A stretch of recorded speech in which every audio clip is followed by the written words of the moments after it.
So today I will present question 1, and my question 1 is the value of current at 5 V equals to 5 volt using the Newton divided difference method.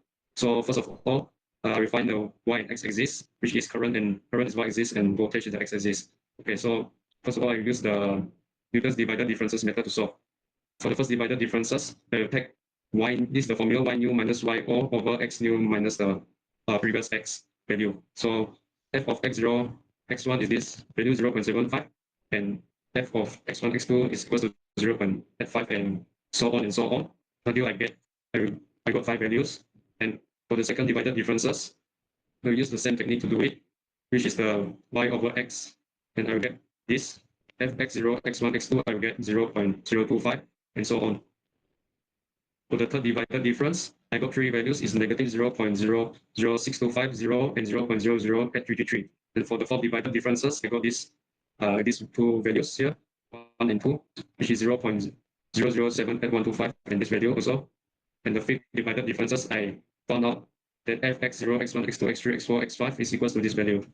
And after that, I tabulated it into a complete divided differences table, and this is what I got. I did 5 orders here. First, second, third, fourth, and fifth orders, and my x and y axis value. So after that, I will sub in all the values into the table and substituting x equals to 5 into the equation. And lastly, I got my current equals to f 4.0207. Okay, so the next method I will use is the Lagrangian interpolating polynomial, and I found out that my L naught is 0.0117185, and multiplied by f naught, I got 0, and so on. F1 multiplied by L1, I got this value. L2 multiplied by F2, I got this value. And F3 multiplied by L3, I got this value. And so on until my fifth value, I got this. L5 multiplied by L5, I got 0.1171875, and multiplied by F5, which is 8.1, and I got this answer. And after that, I add it all up together, and my sum is equal to the same answer in the previous method, which is 4.0207. Okay, so for the computed finding, both methods vary the same value. And so this is my comparison, Newton's method and Lagrange method. And finally, to conclude this all, both methods can be used, and also both methods are equally valid and accurate, but Newton's divided differences may offer better scalability for larger data sets. So we got the same value, which is 4.0207.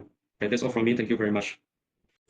Okay, I will doing explain about the question 2 for the assignment. Firstly, we see this question, we need to calculate for this P, that is power. The formula will be P equal to IV. We need to calculate the power for each point and get this. After that, we will use the first method, that is trapezoidal rule. And this is the general formula for the trapezoidal rule. The B will be this, and A will be this. For this is just the first point from the table here, and this will be the last point from the table. Here is the middle point for here. After that, we will substitute it and get 271 millijoule. After that, we will use the second method, which is Gauss legendary 2-point. This will be general for this method, general formula for this method. Firstly, we need to transform the integral limits from 0, 10 to -1 and 1.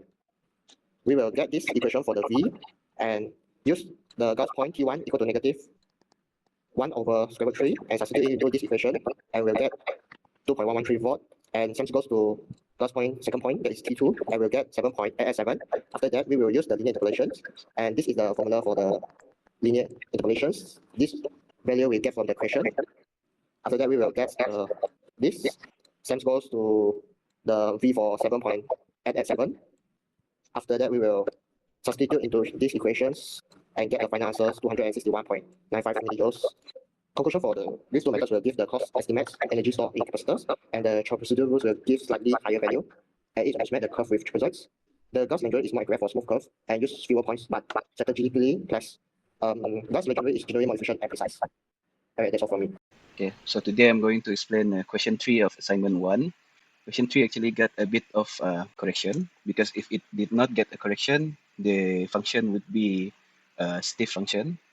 And a stiff function is not suitable for the two methods that I've chosen for this problem, which is the Runge-Kutta method and the Euler's method. So here I, first of all, to do this problem of capacitive discharge ODE, first I just remade the equation so that it can be used for checking the methods that we use for numerical analysis, being RK and Euler's method. So this is what I got from the equation derivation. I just get V naught E negative T over RC, which is typical of this derivation, this equation. To check this final answer of 3.6788, from the RK method, I chosen the midpoint method, and this is the first step of many iteration. We need to do 10 iterations since it's hash equals 0.1, and there's 0.1 seconds in a second. So this is what I got. When you got the midpoint method, I got 3.6854, which has an absolute error of 0.0066 and a percent error of 0.18%.